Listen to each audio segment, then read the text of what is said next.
경매 절차 및 준비.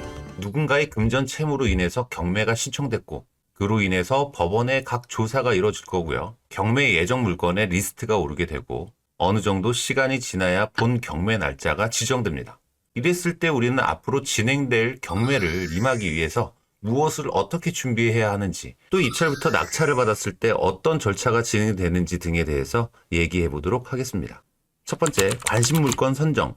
우리가 경매 사건을 찾아보기엔 어지간한 노력이 필요할 겁니다. 그래서 다들 보기 쉽게 표시되어 있는 유료 경매 정보지를 선택합니다. 내 앞마당부터 관심 있는 부동산 유형을 검색하고 현재 나의 시드머니에 맞는 부동산을 찾는 것으로 시작이 되는 거죠. 두 번째, 권리 분석. 가장 기초가 되면서 가장 중요한 권리 분석 공부는 필수입니다. 선순위가 무엇이고 대항력이 무엇인지, 전입, 확정, 배당, 인수, 소멸 등등을 공부한 다음에 해당 경매 사건에 대항력이 있는지 없는지 살펴봐야 되겠죠? 뭐가 뭔지 모르겠다면 바로 경매 참여보다는 우선 공부가 선행돼야 한다고 봅니다. 세 번째, 임장. 컴퓨터에 앉아서 지도를 보고 해당 물건지의 현 시세와 주변 환경, 교통은 어떤지, 인구는 어떤지, 집은 몇 층이고 방향은 어떤지, 또 주차 여건은 어떤지, 앞으로의 호재성이 있는지 등등을 직접 발품을 팔아서 임장을 하거나 또는 사이버 임장을 통해서 조사하시던지 선택하시면 되겠습니다.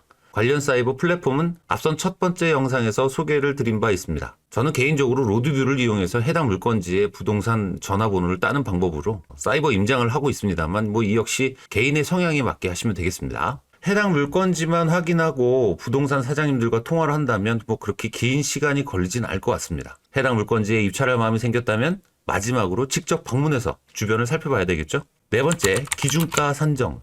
사이버 임장을 통해서 시세는 어떤지, 내가 팔 때는 얼마에 팔 수 있는지의 답을 찾아봐야 합니다. 물론 이런저런 값의 숫자와의 전쟁을 벌이면서 나만의 기준가를 세우는 게 제일 중요하겠죠. 내 소중한 돈에게 일을 시키는데 헛수고한 일을 시키면 안 되잖아요. 우리는 앞으로 이 기준가라는 뜻을 내가 낙찰받은 뒤에 팔고자 하는 금액이라고 칭하겠습니다. 다섯 번째, 입찰가 산정. 역시 숫자와의 2차 전쟁. 이때부터 마음의 갈등이 많으시리라 생각합니다. 얼마에 입찰할까? 더 써야 하나? 덜 써야 하나? 누구나 이런 고민을 하기 마련입니다. 하지만 중심을 잡아야겠죠.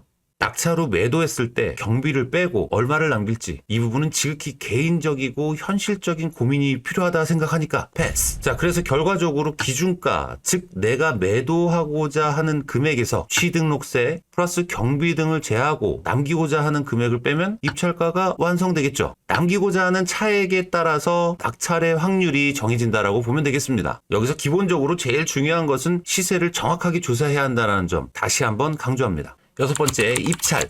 법원에 가서 실수 없이 내가 생각한 금액으로 입찰을 합니다. 그런데 막상 입찰하러 법원에 가면 그 많은 사람들이 내 물건을 입찰하러 온 것 같은 느낌이 들 수도 있습니다. 그래서 계획했던 금액을 바꾸려고 할 수도 있어요. 결과가 바뀔 수도 있겠지만 원래 계획했던 금액으로 입찰하시는 것을 추천드립니다. 안 되면 다음에 또 시도하면 되잖아요. 돈이 없지 물건은 많습니다. 자, 그래서 입찰 전에 입찰서를 작성하는 요령은 필수적으로 익히고 입찰에 참여하셔야 합니다. 꼭요. 작성 방식은 저희 카페에도 올려놨는데 유튜브 검색만으로도 많이 나와 있습니다. 거기서 참고하시면 되시고요. 혹시나 필요하신 분들을 위해서 나중에 영상으로 한번 만들어 보도록 하겠습니다. 일곱 번째, 영역 표시. 낙찰이 되었다면 낙찰 당일을 포함해서 빠른 시일 안에 낙찰받은 곳에 전화번호를 살포시 남기고 옵니다. 전화가 온다면 냉큼 받아서 협상을 하셔야 하고요. 전화가 안 올 경우, 또 전화를 했는데 전화를 안 받을 경우 시간과의 싸움에 돌입해서 나중에 강제 집행까지 갈 수도 있습니다. 여기서 잠깐, 부동산 등에 대한 경매 처리 지침 53조에 의해서 낙찰자는 낙찰 당일 경매계에 방문해서 채무자의 전화번호가 기재되어 있는 서류 등을 열람 복사할 수 있습니다. 배당에 해당되는 임차인이라면 이사 날짜 협상만 잘하면 되는데 배당이 없이 나가야 하는 임차인이라면 이해하고 들어주고 시간과의 싸움이 되겠네요. 명도 협상의 마지막 단계는 결국 돈입니다. 이사 비용 등의 금액이 정해져 있는 건 아니지만 무리한 협상은 손해를 불러올 수 있습니다. 무리한 이사 비용을 요구한다면 강제 집행으로 가는 것도 생각해 보셔야 해요. 시간에 여유가 있다면 강제 집행까지 기다리면 될 것이고, 급하게 서둘러서 점유권을 가지고 와야 한다면 협상을 어떻게 하느냐에 따라 결정이 되겠죠.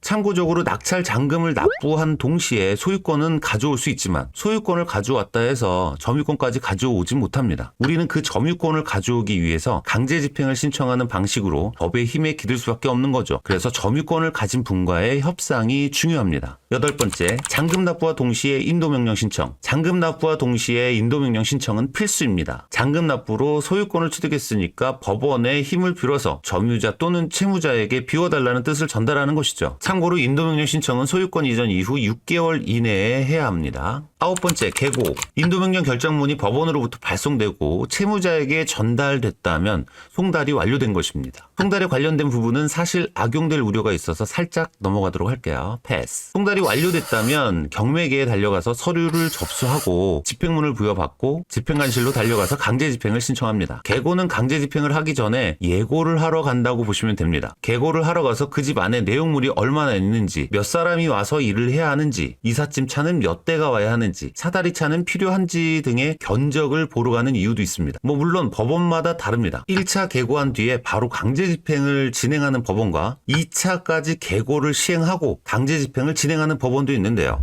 만약 2차까지 계고를 진행하는 법원에는 1차 계고를 한 다음에 2주 뒤에 2차 계고 속행 신청을 낙찰자가 추가로 해야 됩니다. 복잡하죠? 계고 때 집행관에게 몇 차 계고까지 있는지 물어보고 어떻게 추가적인 신청을 해야 하는지 물어보면 잘 알려줄 거예요. 계고를 하러 갔을 때 문이 잠겨 있으면 집행관 입회 하에 낙찰자 측 증인 2명을 부르고 열쇠 수리공이 문을 열어주십니다. 만약 그 전에 문 따고 들어갔다가 들키기라도 하면 나중에 머리 아파져요. 잔금 납부를 하고 소유권을 가져왔어도 점유권까지 가져온 게 아니기 때문에 시간이 걸리더라도 법적인 절차에 따라 진행한다면 전혀 문제될 게 없겠습니다. 강제집행, 집안에 있는 채무자의 물품 등을 정당히 처리하는 과정이에요. 점유자의 지속된 점유를 법의 힘을 빌어서 강제적으로 집행하는 마지막 과정이죠. 보통 실제 강제집행은 서로 간의 협의가 완료돼서 실제로 진행하는 경우가 드물긴 하지만 열에 하나 정도 진행된다 봅니다. 또 비용이 만만치 않게 들어가니까 될 수 있으면 강제집행 이전에 원만히 해결하는 거에 포커스를 맞춰야 하지 않을까 생각을 합니다. 이 부분이 명도라고 하는데요. 제가 진행했던 명도의 사례를 다음 영상으로 준비해 보도록 하겠습니다. 강제집행 전에 명도가 잘 마무리되었다면 집행 취하서를 법원에 제출하고 예납 비용은 당연히 반납받을 수 있습니다. 아무튼 강제집행이 진행된다면 집행관이 집행에 대한 정당성을 선포한 후에 인원이 투입이 되고 순식간에 마무리돼서 부동산을 인도받게 되면 해당 사건은 종결짓게 되는 겁니다. 이 이후에 동상경매 등의 새로운 사건이 진행되겠지만요. 사실 끝난 게 아니죠. 명도. 개인적으로 명도는 곧 시간과의 싸움이라 생각합니다. 개인의 성향에 따라 다르겠지만요. 낙찰을 받으면 잔금 납부와 동시에 인도명령 신청을 하고 약 일주일 내로 인도명령 결정문이 나오거든요. 인도명령 결정문이 나오면 신청자와 피신청자에게 송달이 됩니다. 내가 받았다면 상대방도 송달을 받았는지 바로 확인을 합니다. 확인 방법은요. 대법원 나의 사건 검색으로 들어가서 인도명령 결정문에 부여된 사건 번호와 당사자의 이름을 기재해서 검색하면 송달 받았는지 확인할 수 있습니다. 만약 송달받지 못했거나 안 받았다면 빈 공백으로 날짜가 표시가 안 돼 있습니다. 송달을 일부러 회피한다면 시간은 그만큼 지체될 수밖에 없습니다. 송달을 회피해서 시간이 지체됨에도 방법이 없는 건 아니에요. 아무튼 송달을 받았다면 강제집행을 일단 신청하고 보는 거죠. 명도 협상을 시작하지도 않았는데 강제집행을 먼저 신청하고 본다는 얘기입니다. 협상이 잘 이루어져서 집을 비워줬다면 집행 취하서를 제출하면 예납 비용은 돌려받을 것이고 협상이 잘 안 되면 법대로 진행하면 되는 거잖아요. 그런데 처음부터 채무자의 말을 믿고 강제집행 신청을 안 하고 있다가 나중에 채무자의 약속 불이행으로 그때 가서 강제집행을 신청하게 되면 시간은 그만큼 더 걸리는 거죠. 미리 강제집행을 신청했으니까 협상이 안 됐을 경우엔 그만큼 시간이 단축된다는 얘기입니다. 최근 명도를 마무리한 영상 하나를 내일 업로드할 것을 약속하면서 오늘 수업은 여기까지 하겠습니다. 감사합니다.